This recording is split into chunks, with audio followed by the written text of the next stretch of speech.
नमस्कार जय जगन्नाथ आपण समस्त को स्वागत करुछि आ गोटे नुआ वीडियो को। चलंतु आज आमे एक चॉप बनेबा एकदम स्ट्रीट स्टाइल रे। तो प्रथमे मोइटी दीटा आलू को दी फाळ करी काटी के सिजेबा पई बसै देली। आलू टी सिजिबा पूर्वरु मु एठी पियाज को भलो भाबरे चॉप करी देछि छोट छोट रे।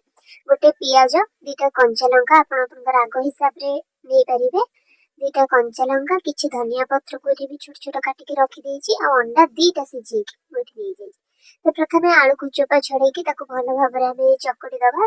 चकड़ी साला पर एठी बेसन रे टिके लूण टिके सोडा देकी गोटे बैटर बनै दबा। बैटर टे बेसी पतला हबनी बेसी मोटा हबनी। तो एई टाइप रो बैटर टे आमे बनेबा। देखंतु एई कंसिस्टेंसी रहिबा दरकार।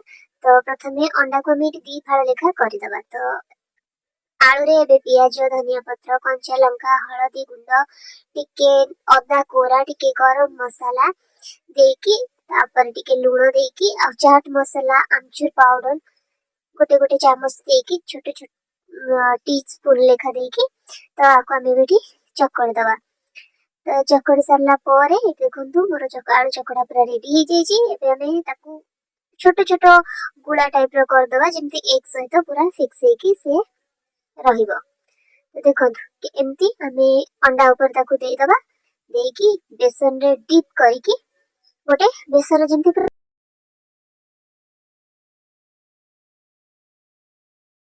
पके दबा।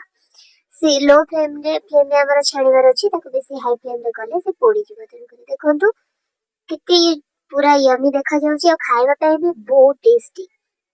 तो वीडियो टी आशा करछि आपन को बहुत भल लागिबो। भल लागिले लाइक शेयर और सब्सक्राइब करबा को भूलिबेनी। Thank you.